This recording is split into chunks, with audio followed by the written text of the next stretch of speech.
Hello and Merry Christmas. Welcome to a brand new episode of the Scared to Dance podcast with me, your host, Paul Richards. Over the course of this series, I'll be talking to some of my favourite people about their musical passions past and present. These include people who have DJed our club night, as well as those who have created our film nights. Today, on this special Christmas episode, I'm delighted to be joined by the singer-songwriter Billie Marten. Billie has been writing and recording music since her early teens, weaving introspective lyrics with folk melodies and gentle honesty. Her latest album, Dog-Eared, offers a wider landscape and was one of my favourite albums of the year. I'll be talking to her about her songwriting process, the music that moves her, and how to navigate the music industry today. Hi, Billie, and welcome to the show. So I last saw you when you played a really great guest DJ set at the club, along with Will Taylor from Flight at Scared to Dance. How was that for you? I'd love to ask you how you found that. It was wonderfully chaotic. Everything I had planned did not happen. I had a whole set. I had 3 practice DJ sessions. It was all ready to go. I was key matching and tempo matching, and then I got there and my USB didn't work.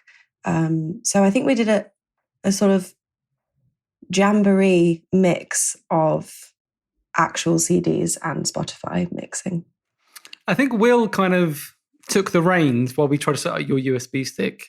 He certainly took over, yeah. And then we sort of tag teamed when we got your USB stick working.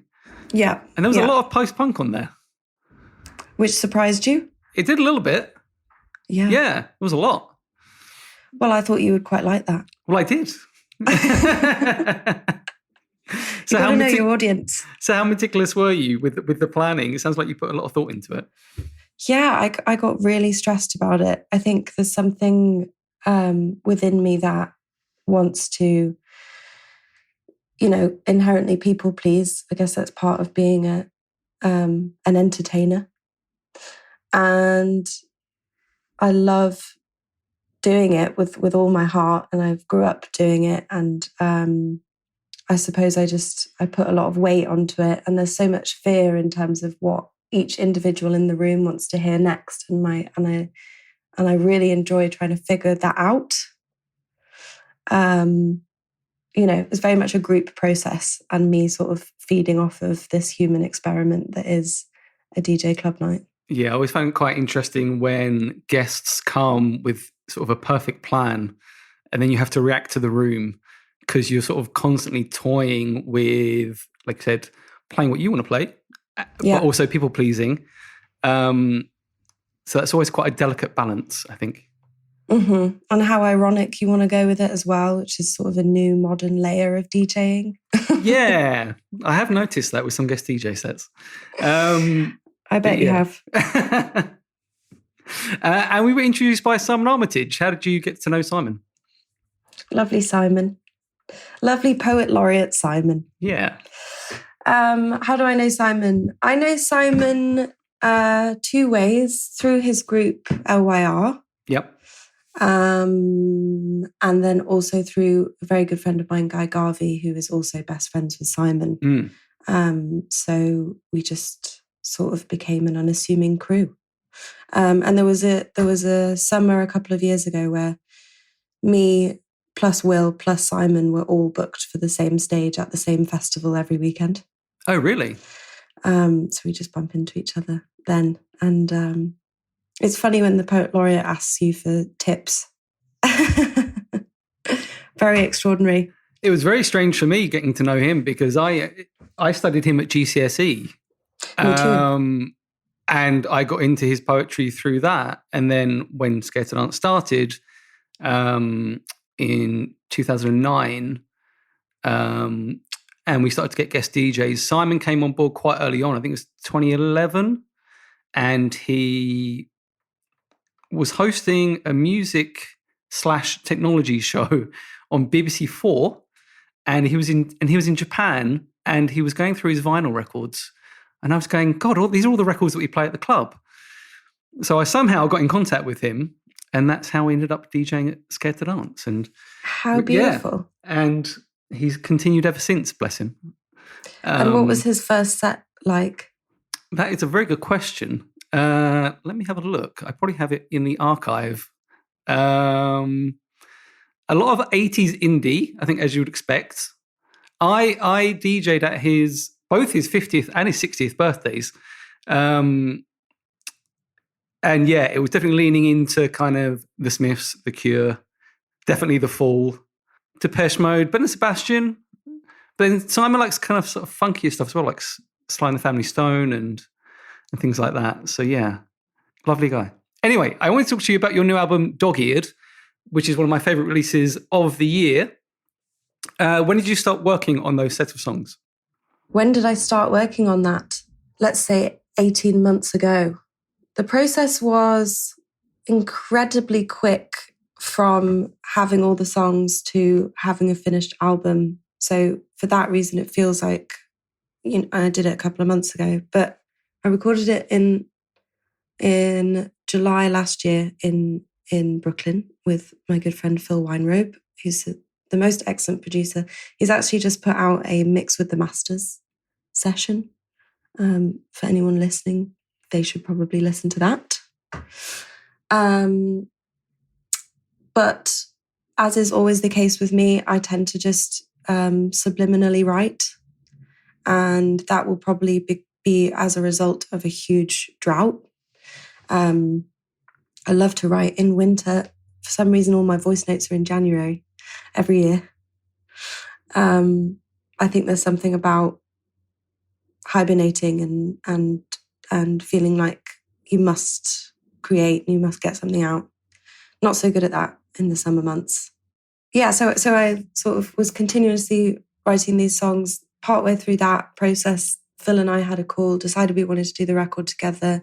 And then he sort of jumped on board as a kind of writing sort of professor. He was very adamant that I was going to write a lot more than I usually do. And I was going to be able to write stuff that wasn't good. And he was sort of vehemently checking in with me every single day, asking for a song. And then the rule, one of the many rules, but a rule was that as soon as I'd written the song, I had to immediately send it to him, as soon as I'd stopped recording, I guess. So it was an intense process, but one that really worked and allowed me to look at songwriting in a more objective way, which I think is helpful for artists sometimes.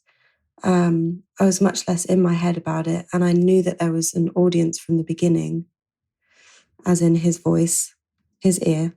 So it took away a lot of kind of existential fear and all that rubbish. So was there an emotional or thematic chord when you were writing these songs? There are varying tones here. There's certainly a level of frustration I think I was feeling, a sort of angst, the source of which I couldn't find. So a lot of the songs discuss that. I mean, a writer should never write about the industry that they're writing in, but a lot of it was getting my head around how modern music works and how difficult it is to exist in there, and how many of us there are, and also, how little sources of inspiration there are.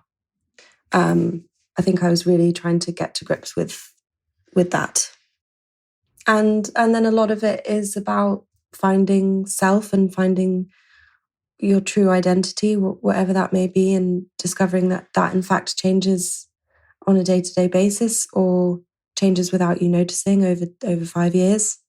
What we become from childhood versus what we expected to become.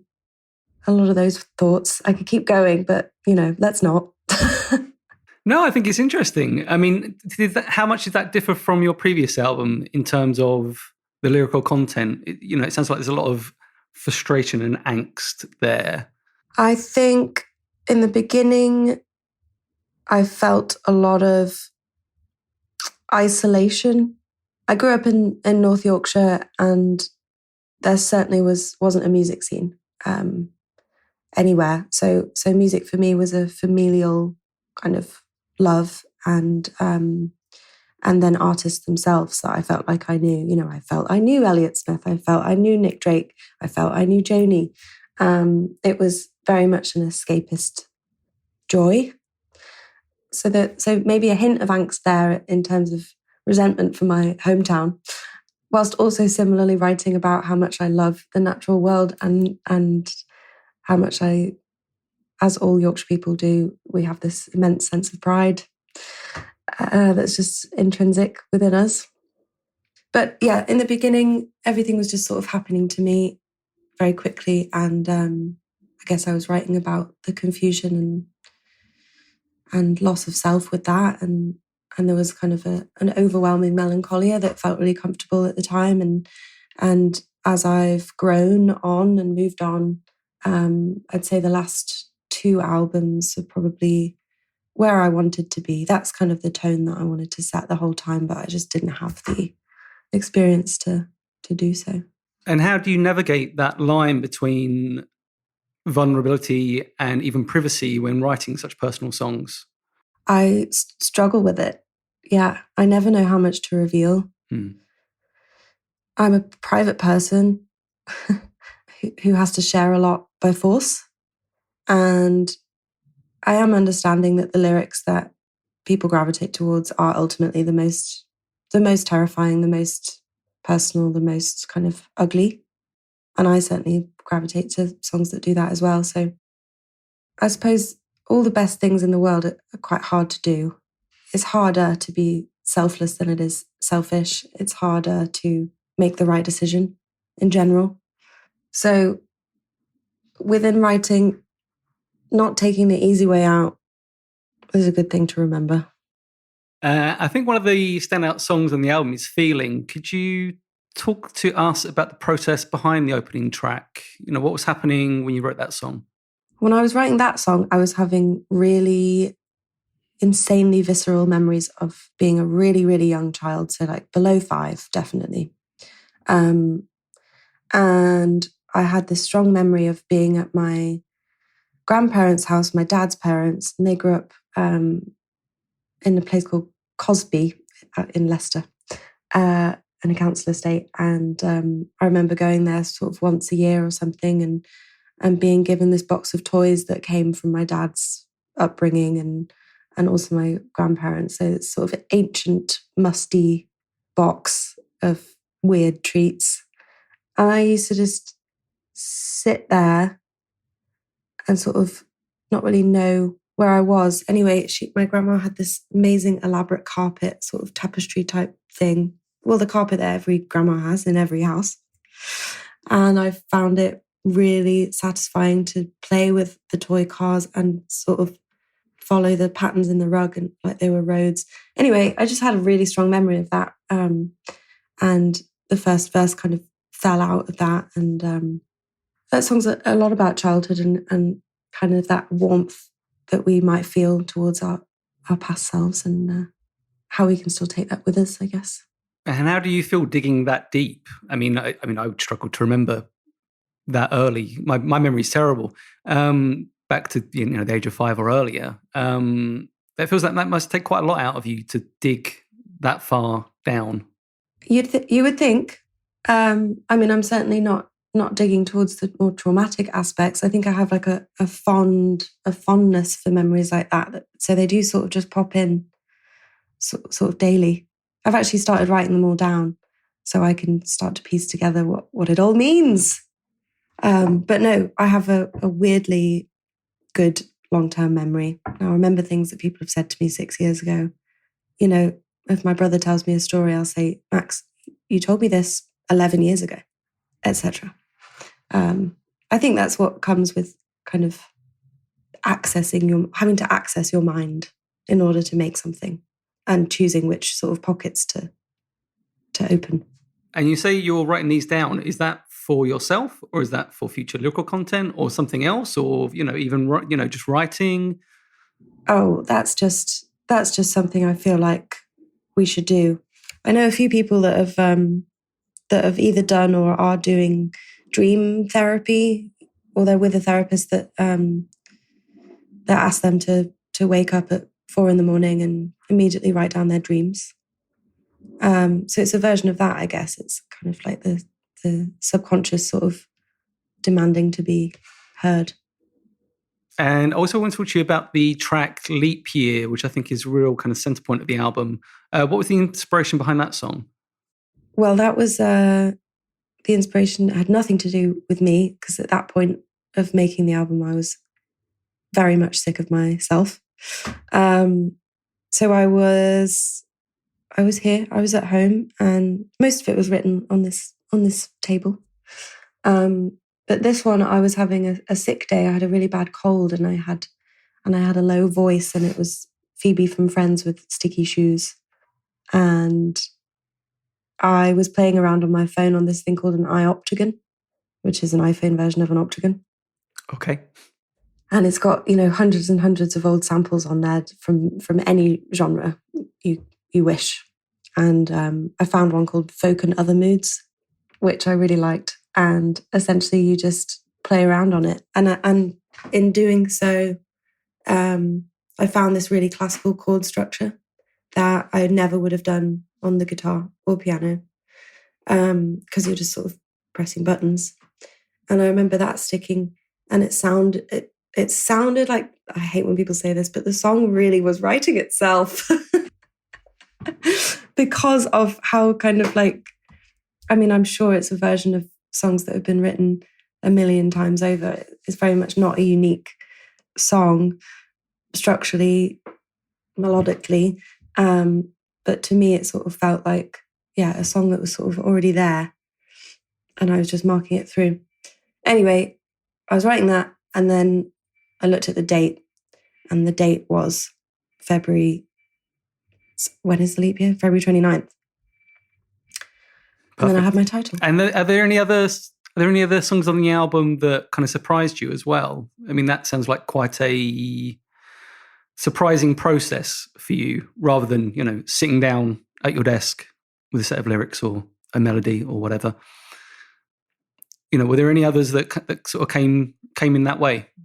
Clover was surprising to me, because that came out of a friend of mine just staying over for the night, and we were talking, and then both picked up guitars, and that sort of happened.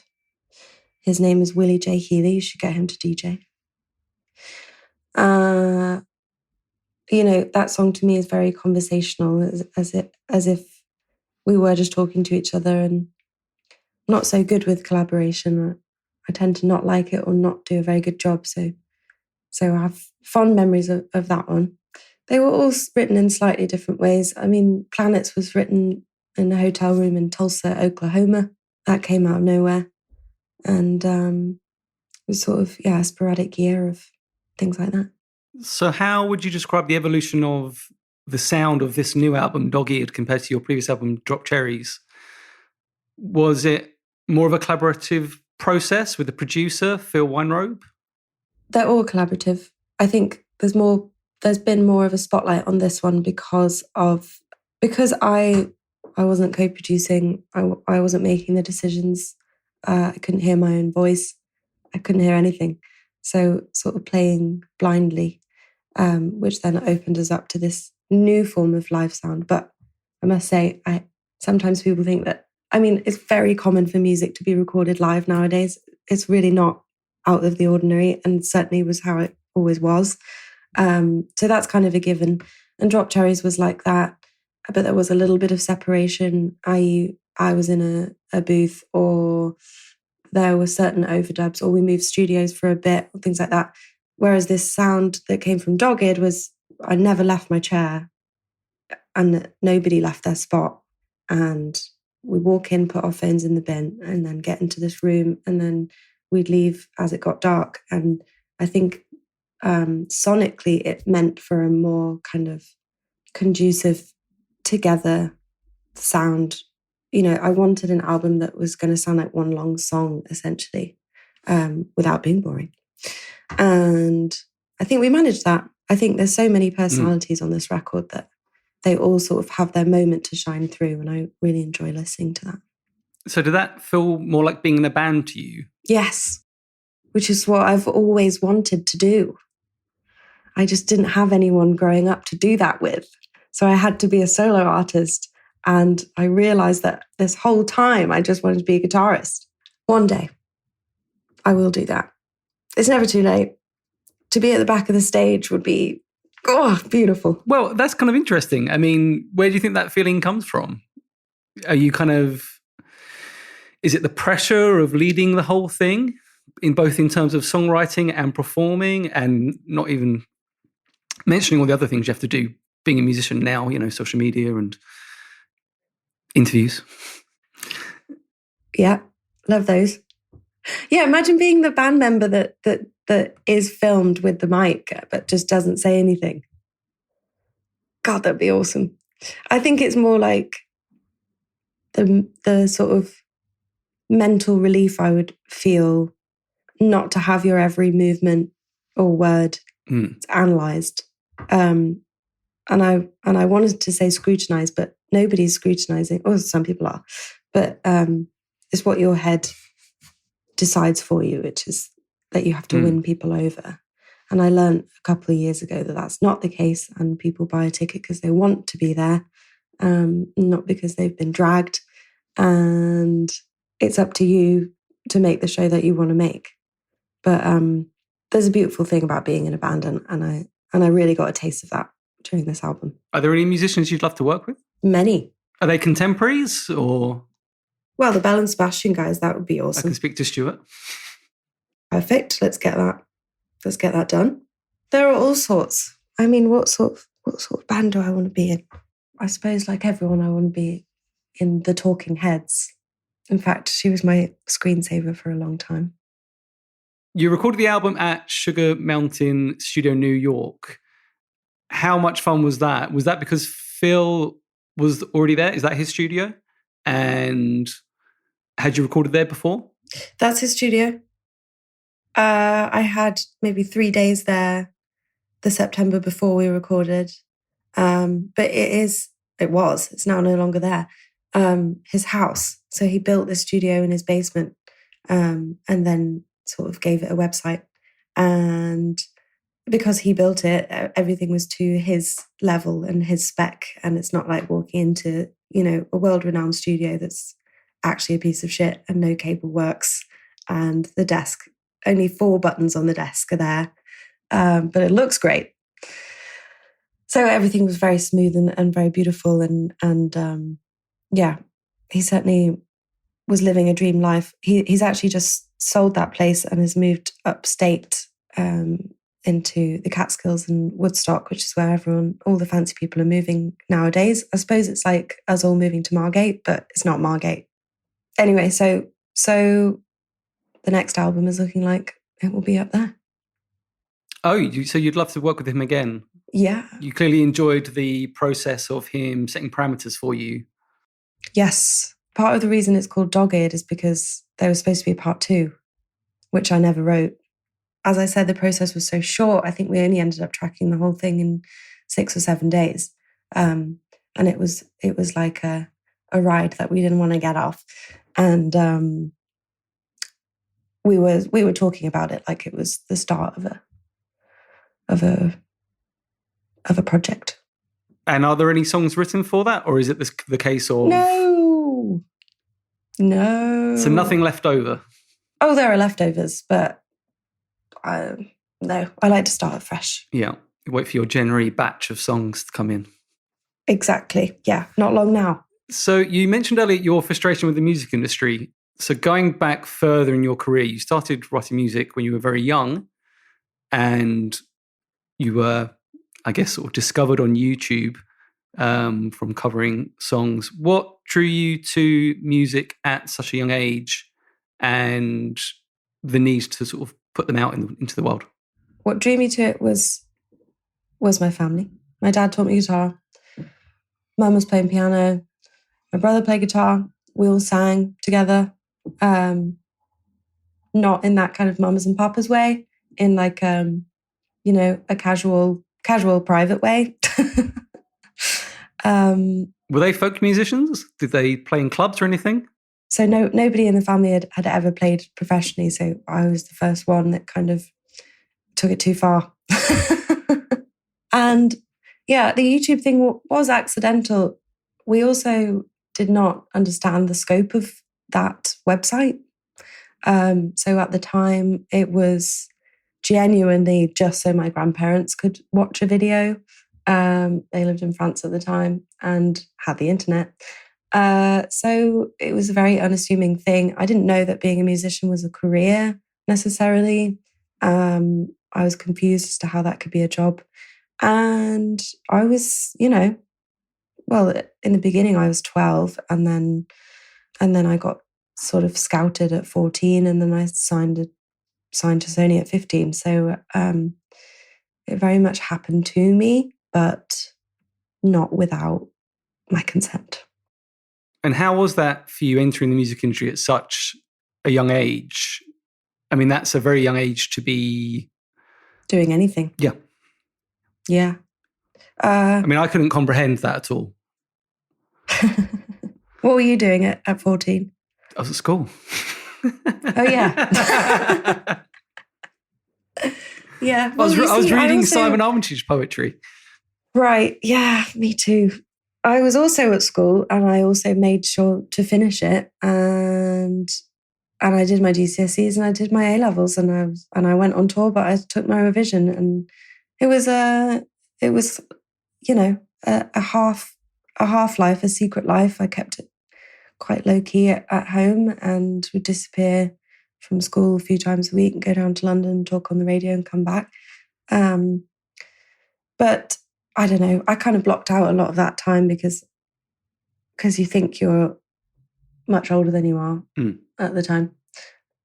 But I feel very distant from it now. It's, like all of our origin stories or what we do as teenagers, it's kind of like a distant memory of idiocy. And how did you consider doing anything else other than music? Or was it a case that this came along just so early that was the only track that you were going to be on? Yeah, I guess I never really had the opportunity to discover anything else. I never went for apprenticeships. I never was interning. I knew that it was going to be books or music. I always wanted to be a music supervisor, still do. If anyone can hire me, I am here. There was no part of me that wasn't going to be somewhere connected to music. So how do you look back on that part of your career? You said you sort of tried to almost block it out, as most of us do in our awkward teenage years. Do you find it more helpful with distance, or do you try not to be too reflective? I think one day I'll do a big write-up about it. But no, I think distance is great. It's just not a part of me that I find very interesting. It's like I just tried things musically and they were public and that's kind of it, really. And I was discovering myself. Is there any advice you'd give to people, young artists who are starting off? Is there anything you would be able to pass on? Well, I think I get asked this a lot and I never really provide a good answer, and it makes me think that I should really prep this one. Everybody says trust your gut, but I didn't think that's a very good thing to say because your gut can lie to you on a daily basis. I don't think we know what that means. I would say find your people first and kind of expand your circle so you're always surrounded by good people that kind of inspire you and love you before you go out on your own. I think I certainly was lacking a kind of community, and I would have felt a lot more self-assured and there would have been a lot more discussion that wasn't internal around things like first gigs, first radios, first albums, all the firsts. I think if I had my mates with me at the time, it would have been a bit sweeter. I'm painting myself as such a lonely girl. But it's true. I think the music industry can be really lonely and it's your name on the contract versus a plethora of other people. So yeah, I'd say expand your musical creative circle, or even wider than that, make friends with painters, make friends with directors, make friends with designers, like go and find that scene.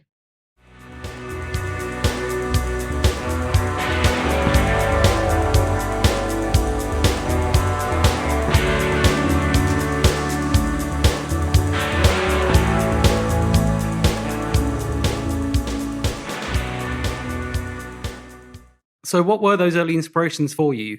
You know, what did you listen to growing up in the house? You know, were you digging into your parents' record collection, or was it your brothers? Bit of both. Yeah, I guess my brother brought in the kind of the 90s American grunge. You know, the Nirvana, the Blink-182.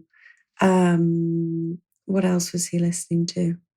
Radiohead was a big one from him, but also our family love. Very much what my parents were listening to. There was a no nursery rhyme rule. So I grew up on Hunky Dory, which will remain my favourite album, I think, because of that. Talking Heads, Joni, Kate Bush.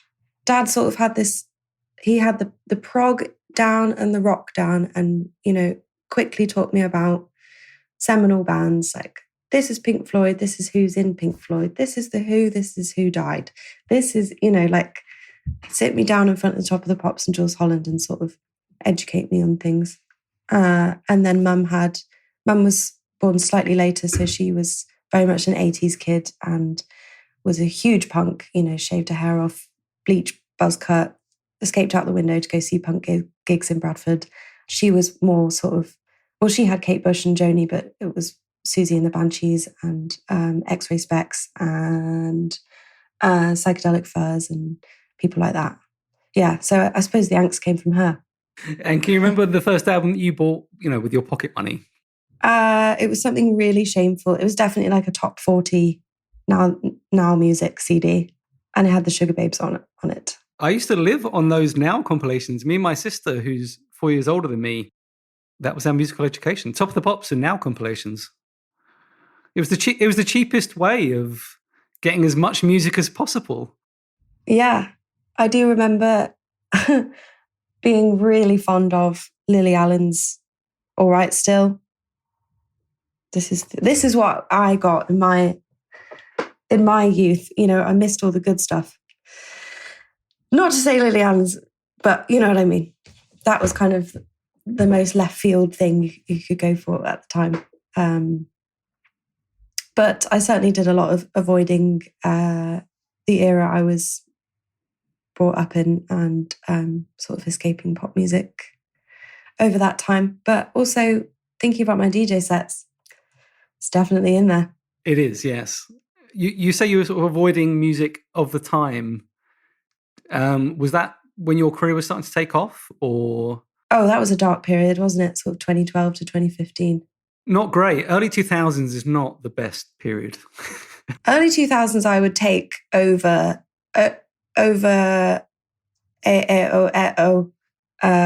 mid 2000s indie pop bands. Yeah, I'd take that. Not a lot of room for women at that time as well. No, you look back at the indie sleaze period and you're like, oh, they forgot to invite any women. Not one woman there. That's fine. The Long Blondes were great, but yeah, in a minority. Absolutely. Yeah.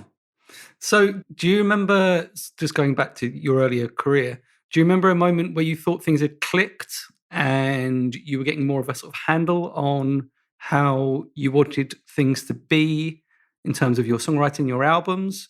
Or did you feel a bit more swayed by being on a big label? Certainly not swayed. I just remember feeling like I shouldn't have really ever signed to such a machine, you know. I was very adamant from the start that I wasn't going to make music that was going to make them money, and they knew that, and they wanted to work with me anyway. So there was kind of a weird understanding that that's what was going to happen, i.e. nothing. Yeah, I'm totally fine with that. I've always said I want to be quietly happy, and here we are. Yeah. So there's a lot more contentment now, it feels like. Oh, definitely. Yeah, I think it's really important for anybody to shed the stuff that was out of their control or you know came from a point of innocence or lack of living. I think we should all kind of cut ourselves a bit more grace, and there is no point dwelling. So who have you seen play this summer, purely for joy?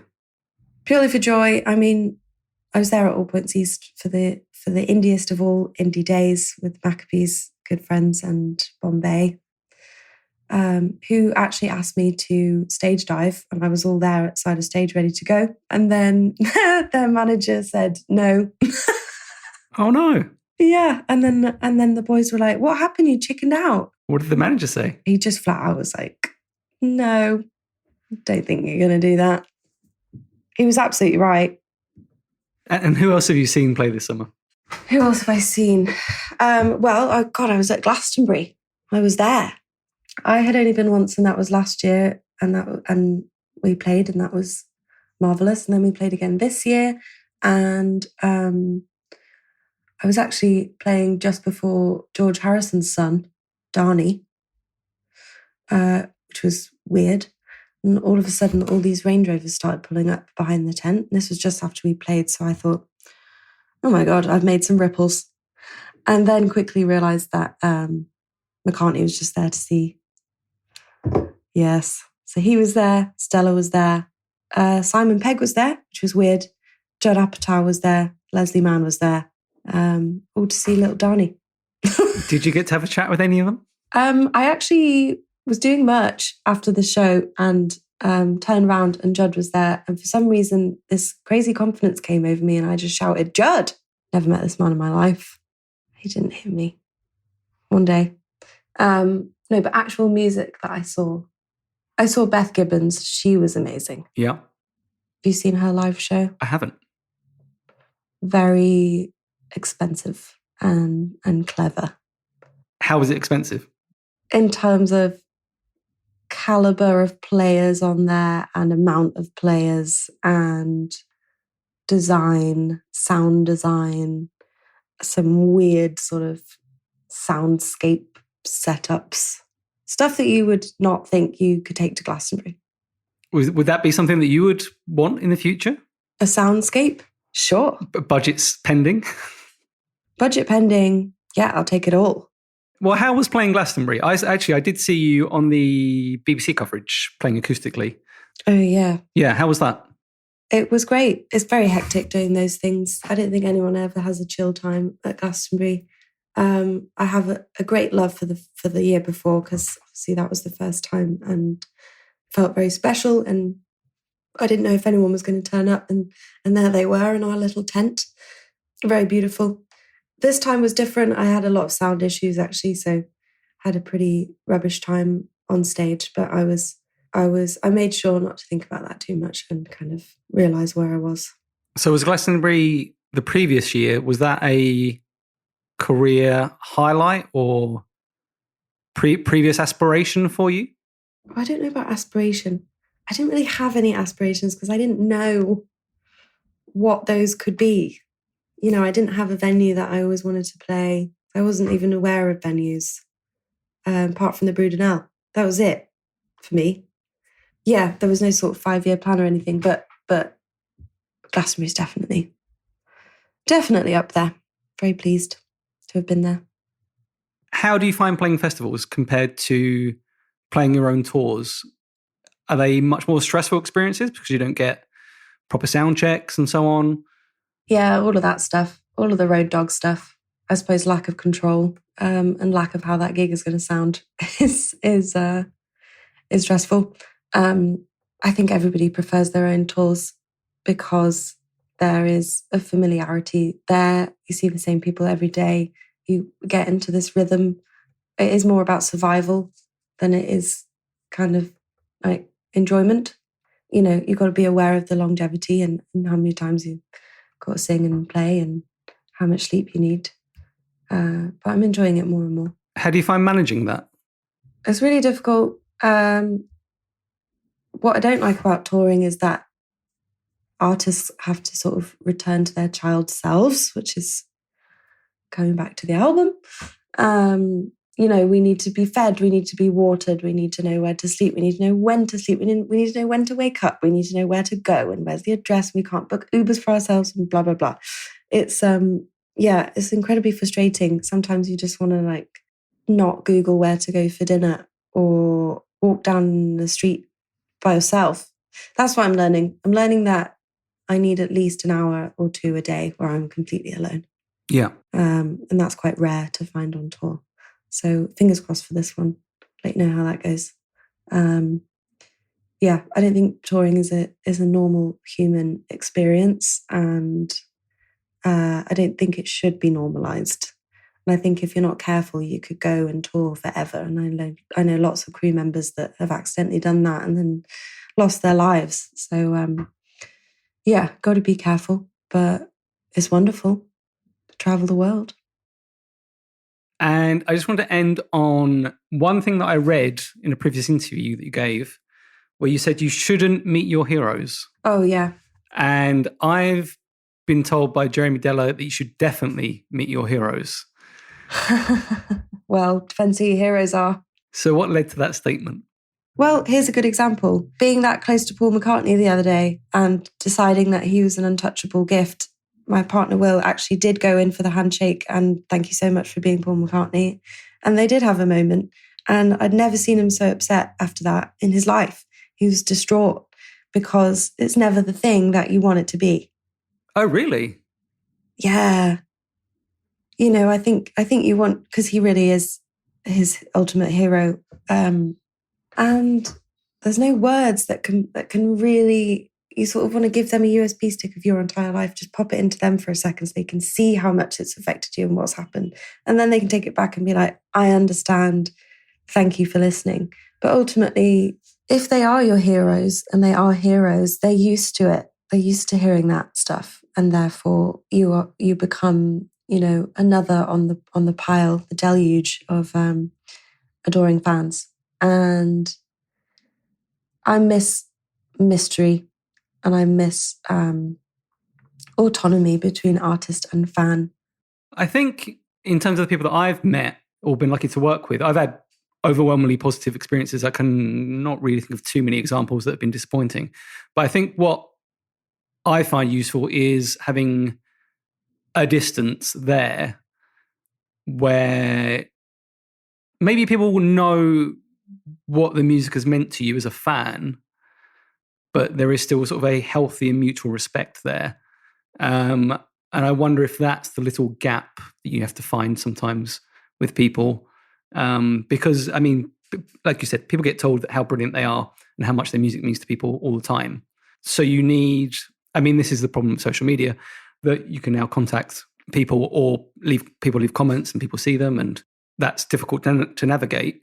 Is that something that you've found in your career as you've got bigger and made more albums?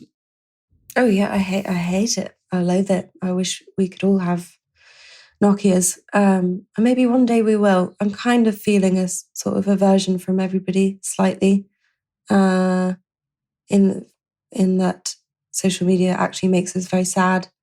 I think my relationship with myself would be a lot better had I not, you know, arrived at the digital age.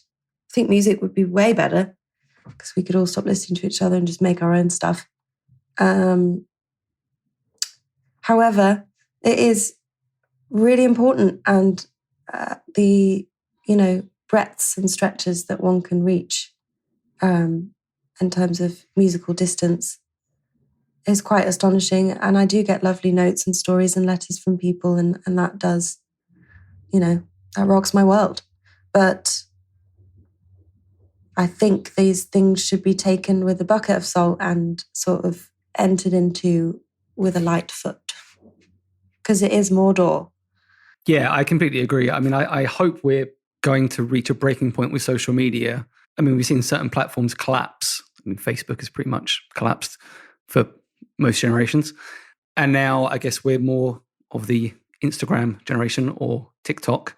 I hope that at some point it comes to a head, because I'm not sure it's very good for everyone's mental health with making unhelpful comparisons.